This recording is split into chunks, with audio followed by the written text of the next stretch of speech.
Okay, welcome to our channel. So today we will discuss about barbiturates. We will also discuss about mechanism of action of barbiturates, classification of barbiturates, pharmacokinetics, adverse effect, contraindicated and overdose poisoning effect के बारे में पढ़ेंगे. So let's get started with barbiturates. What are barbiturates? So barbiturates हम use करते हैं as a second choice और इसका effect हमें मिलता है as a sedative and hypnotic effect. Sedative effect में हमारा ये होता है कि हमारी मेंटल एक्टिविटीज़ में कम हो जाती है लेकिन स्लीप इंड्यूस नहीं होती. एंड हिप्नोटिक इफेक्ट में हमें इंड्यूस स्लीप भी इंड्यूस हो जाती है. और अगर हम डोज को इंक्रीज़ करेंगे तो हिप्नोटिक इफेक्ट मिलेगा, अगर डोज को डिक्रीज़ करेंगे तो सीडेटिव इफेक्ट मिलेगा. ठीक है. इसके बाद आ जाता है कि जो बारबिचुरेट्स हैं हमारी स्लीप को मेंटेन भी करवाते हैं. आजकल मार्केट में ज़्यादातर हम बारबिचुरेट की क्लास को यूज़ नहीं कर रहे बिकॉज ऑफ रिप्लेसमेंट ऑफ बेंजोडाइज़ेपिन. बेंजोडाइज़ेपिन इसलिए इसमें क्लास बेंजोडाइज़ेपिन इसलिए ज़्यादा यूज़ कर रहे हैं क्योंकि इसके साइड इफ़ेक्ट थोड़े कम मिलते हैं as compared to the barbiturates.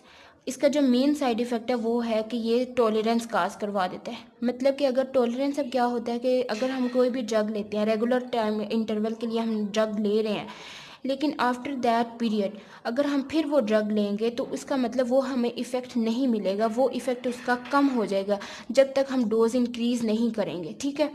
तो इसकी वजह से ये हमारी बॉडी के साथ टॉलरेंस कॉज हो जाती है और after with interval of time we don't get effect of barbiturates. ठीक है. इसकी वजह से मार्केट में ज़्यादातर बेंजोडाइज़ेपिन की क्लास यूज़ हो रही है.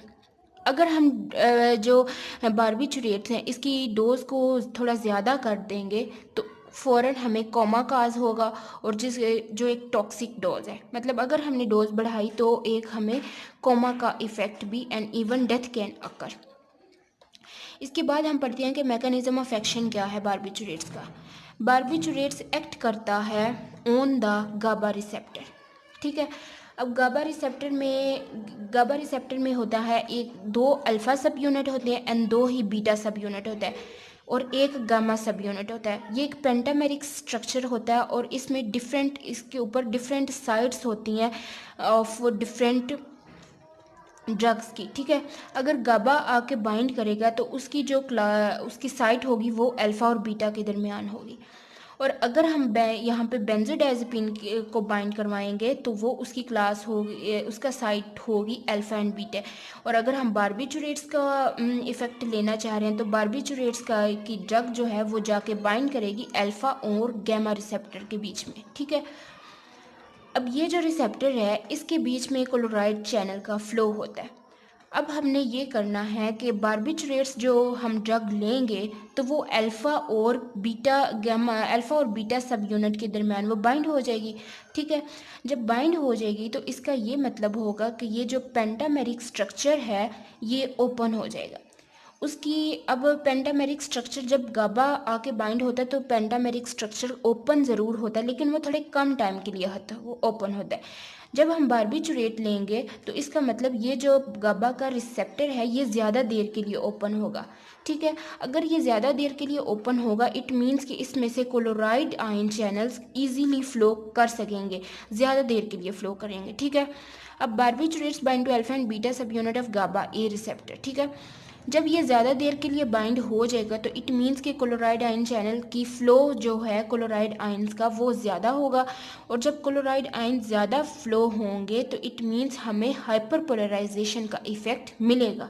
ठीक है. अब बारबिचुरेट्स जो ड्रग है बारबिचुरेट्स जो क्लास है वो एक्साइटेटरी न्यूरोट्रांसमीटर को भी इनहिबिट करवाती है. उसकी वजह ये है क्योंकि ये एक सीडेटिव एंड हिप्नोटिक ड्रग है तो ये हमें इफ़ेक्ट भी सीडेटिव और हिप्नोटिक ही देगी. तो इस वजह से जो एक्साइटेटरी न्यूरोट्रांसमीटर होते हैं वो ब्लॉक होना शुरू हो जाते हैं अगर हम बारबिचुरेट्स लेंगे तो सच एज ग्लूटामेट के रिसेप्टर ब्लॉक हो जाएंगे क्योंकि ये एक एक्साइटेटरी न्यूरोट्रांसमीटर है. अच्छा. जब हमें हाइपरपोलराइजेशन का इफ़ेक्ट मिलेगा तो इट मीन्स कि जो एक्शन पोटेंशियल है ना वो ख़त्म हो जाएगा, वो जनरेट नहीं होगा, उसकी कैपेसिटी जनरेट होने की ख़त्म हो जाएगी. ठीक है. जब ज़्यादा देर के लिए गाबा रिसेप्टर ओपन रहेंगे और उसमें क्लोराइड आयंस ज़्यादा फ्लो करेंगे. इसके बाद है कि barbiturates blocks sodium channel inhibit depolarisation produce anaesthetic effect. अच्छा, जब भी हम बारबिचुरेट लेंगे तो ये हमारे सोडियम चैनल्स को भी ब्लॉक करते हैं, और सोडियम चैनल्स का ब्लॉक ना होना अगर ना हो तो डिपोलराइजेशन कॉज होती है, मतलब कि action potential nerve neuronal transmission increase होती है। अब हमने अगर बारबिचुरेट्स लेंगे तो सोडियम ब्लॉक होगा, तो इट मीन्स इज दैट कि ये डिपोलराइजेशन को इनहिबिट करवा देंगे, और जब डिपोलराइजेशन इनहिबिट हो जाएगा तो हमें मिलेगा एनेस्थेटिक इफेक्ट, जिसमें आ जाता है कि हमें सीएनएस डिप्रेस मिलेगा, मतलब कि सीएनएस का डिप्रेस हो जाने का इफेक्ट हमें मिलेगा। ठीक है, अब हम पढ़ते हैं कि इसकी क्लासिफिकेशन क्या है। क्लासिफिकेशन इसकी 3 तरह से डिवाइड है। एक अल्ट्रा शॉर्ट एक्टिंग होते हैं, और इसके बाद आ जाता है short acting, and after that long acting. अब अल्ट्रा शॉर्ट एक्टिंग में जो ड्रग आ जाती है बारबिचुरेट्स की, वो आती है थियोपेंटन, और इसका जो इफेक्ट होता है वो 30 मिनट्स के लिए हो रहता है, और हम ये यूज़ करते हैं एज अ आईवी मतलब इंट्रावीनस इसे यूज़ करते हैं, और हमें जो ये इफेक्ट मिलता है वो हमें मिलता है एनेस्थीसिया, मतलब कि हमारा जो सीएनएस का डिप्रेस सिस्टम है वो बारबिचुरेट्स की वजह से इंक्रीज होगा। ठीक है, इसके बाद आ जाती है शॉर्ट एक्टिंग में 2 ड्रग्स आती हैं, जिसमें पेंटो बारबिटॉल आ जाती है एंड सीको बारबिटॉल आ जाती है। पेंटो और सीको से आप इसे याद कर सकते हैं। ठीक है, और इसमें जो हमें इफेक्ट मिलेगा जब हम सीको और पेंटो लेंगे तो हमें इफेक्ट मिलेगा सीडेटिव एंड हिप्नोटिक इफेक्ट मिलेगा। ठीक है, इसमें एनेस्थीसिया मिला था अल्ट्रा शॉर्ट एक्टिंग में। अगर हम शॉर्ट एक्टिंग लेंगे तो सीडेटिव एंड हिप्नोटिक मिलेगा। अगर हम लॉन्ग एक्टिंग लेंगे तो लॉन्ग एक्टिंग में आ जाता है फिनोबार्बिटॉल, और इसके इफेक्ट हमें मिलेंगे anti convulsant, tonic clonic seizures, depress cognitive performance.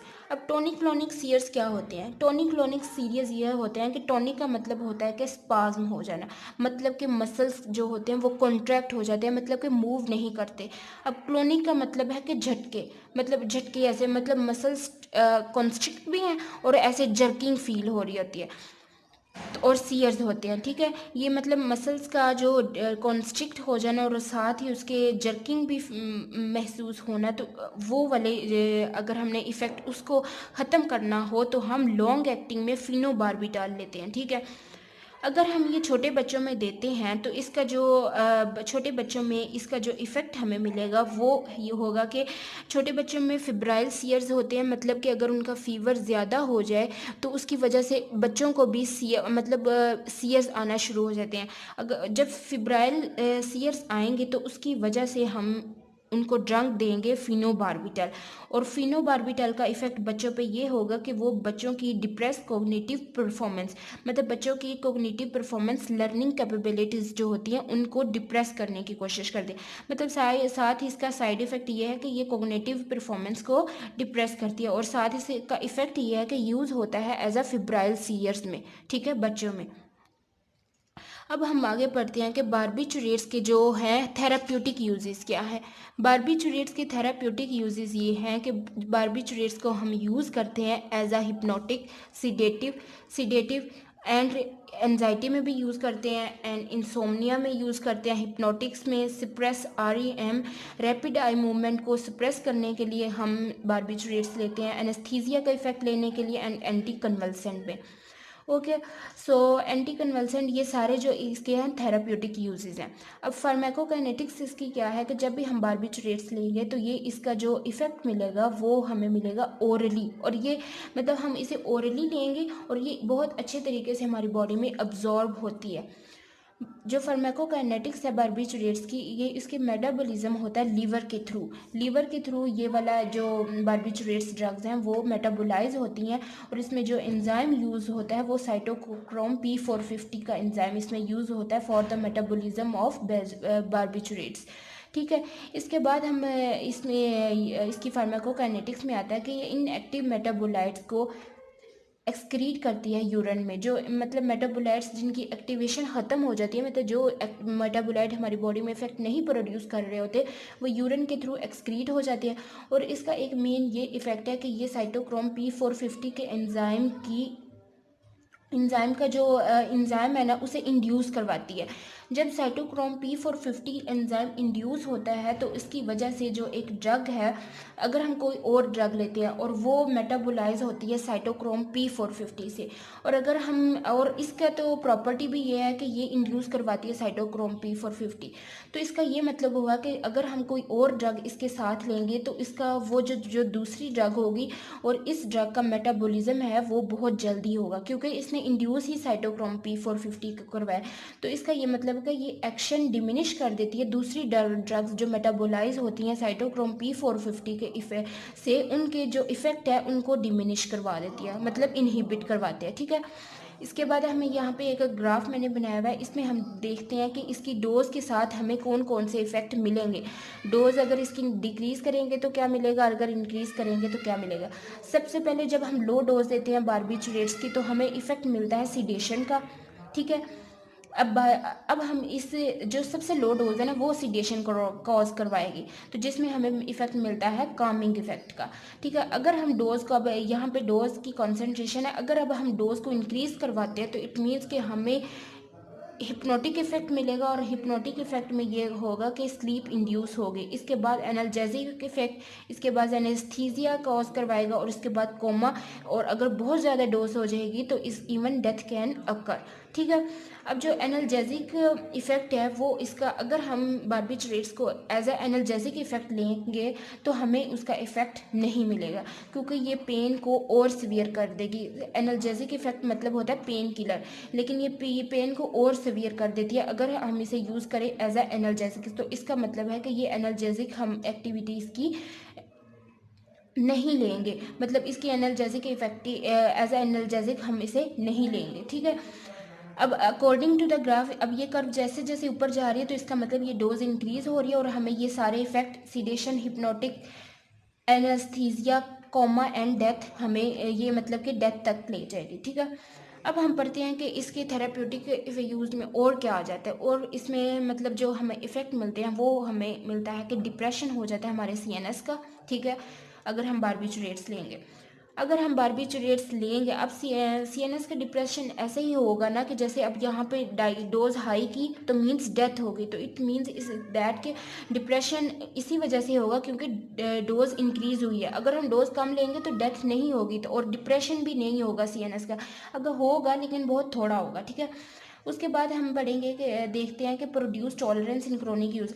अगर वो ये स्टार्टिंग वाली बात है जो हमने यहाँ पे पढ़ी थी कि टॉलरेंस कॉज होती है, मतलब कि अगर हम क्रोनिक यूज़ में मतलब बहुत ज़्यादा देर के लिए बारबिटूरेट्स यूज़ करेंगे तो हमें टॉलरेंस उसकी कॉज हो जाएगी, मतलब उसका हमें इफेक्ट नहीं मिलेगा। और जब इफेक्ट नहीं मिलेगा तो हमें इसकी या तो डोज इंक्रीज करवानी पड़ेगी, तो हम इसे लेंगे एज अ साइड इफेक्ट, मतलब ये हमें साइड इफेक्ट देगा कि जो टॉलरेंस कॉज हो जाएगी हमारी बॉडी में, ठीक है।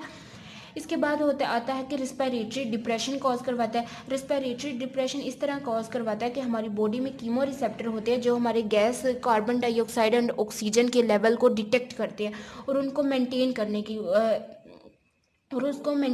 की कोशिश करते हैं, ठीक है। लेकिन अगर हमारे जो कीमो रिसेप्टर की एक्टिविटी है वो इनहिबिट हो जाए तो इसका क्या मतलब है, वो कार्बन डाइऑक्साइड और ऑक्सीजन के लेवल को डिटेक्ट नहीं कर पाएंगे, और जब वो ऑक्सीजन के लेवल को डिटेक्ट ही नहीं कर पाएंगे क्योंकि कीमो रिसेप्टर ही इनहिबिट हो गए हैं, तो इस वजह से रिस्पायरेटरी डिप्रेशन कॉज होगा, मतलब कि हमारा जो रिस्पायरेटरी जो हम ऑक्सीजन और कार्बन डाइऑक्साइड वगैरह के लेवल की मतलब फ्लक्चुएशन की वजह से डेथ कॉज हो सकती है, ठीक है। इसके बाद ये सुप्रेस करवा देते हैं कीमो रिसेप्टर को, और वही बात है कि अगर कीमो रिसेप्टर सुप्रेस हो गए तो मीन्स ये कि कार्बन डाइऑक्साइड और ऑक्सीजन के लेवल को मेंटेन नहीं कर पाएंगे, तो इसकी वजह से डेथ हो सकती है, ठीक है। अब हम पढ़ते हैं कि इसके एडवर्स इफेक्ट में यह हुआ होता है कि हैंगओवर इफेक्ट, मतलब कि जब भी हम इसकी ड्रग ज़्यादा लेंगे, अगर हमने ले लिया है नॉर्मल डोज जो हमने लेनी थी, लेकिन जब हम सुबह उठेंगे तो उसका इफ़ेक्ट फिर भी रहेगा, वो होता है हैंगओवर इफ़ेक्ट, मतलब कि हमारा जो काम होगा वो भी मतलब वो उसमें हम मेंटल एक्टिविटी हमारी ज़्यादा नहीं होगी, क्योंकि हैंगओवर इफ़ेक्ट होगा, मतलब उसका डोज का नेक्स्ट डे भी ज़्यादा इफेक्ट थोड़ा इफ़ेक्ट रहेगा। उसकी वजह से ड्रोजीनेस कॉज हो जाती है, और इम्पेयर्ड कंसंट्रेशन की वजह से, मतलब इम्पेयर्ड कंसंट्रेशन होगी, मतलब कि हमारी जो कंसंट्रेशन है किसी एबिलिटी को, मतलब कोई भी काम की एबिलिटी को करने के लिए वो कंसंट्रेशन इम्पेयर्ड हो जाएगी और फिर हम काम नहीं कर पाएंगे। ठीक है, इसके बाद आ जाता है इसकी कॉन्ट्राइंडिकेशन में है कि हम नर्सिंग वुमेन में ये नहीं यूज़ करते, क्योंकि ये प्लेसेंटा को क्रॉस करवा देती है। नर्सिंग वुमेन में जो मिल्क होता है, मिल्क इजेक्शन जो होती है, उसमें भी इसका बारबिचुरेट्स का इफेक्ट आ रहा होता है, जिसकी वजह से फीटस में भी बारबिचुरेट्स के इफेक्ट जाते हैं, मतलब डिप्रेशन की तरफ। ठीक है, इसके बाद आ जाता है कि प्रेगनेंसी में अगर ये जो बारबिचुरेट्स है ये प्लेसेंटा की मेम्ब्रेन को क्रॉस करवा देती है, तो इसकी वजह से प्रेगनेंसी जो होगी उसमें फीटस में भी इसका इफेक्ट बारबिचुरेट्स का जाएगा, जिसकी वजह से डिप्रेस हो जाएगा, मतलब एक्टिविटी जो होगी वो डिप्रेशन की तरफ जाएगी। ठीक है, इसके बाद आ जाता है कि ओवरडोज में ये है कि इसमें अगर हम ओवरडोज लेंगे तो इसकी रेस्पिरेटरी, कार्डियोवैस्कुलर, सीएनएस और डिप्रेस एक्टिविटी हो जाएगी। मतलब अगर हम इसकी डोज को बहुत ज़्यादा इंक्रीज़ कर देते हैं, जैसे हमने इस ग्राफ में पढ़ा है कि अगर डोज बहुत ज़्यादा इंक्रीज़ होगी तो रिस्पिरेटरी, कार्डियोवैस्कुलर एंड सीएनएस की डिप्रेस होने मतलब डिप्रेस की तरफ जाएगा।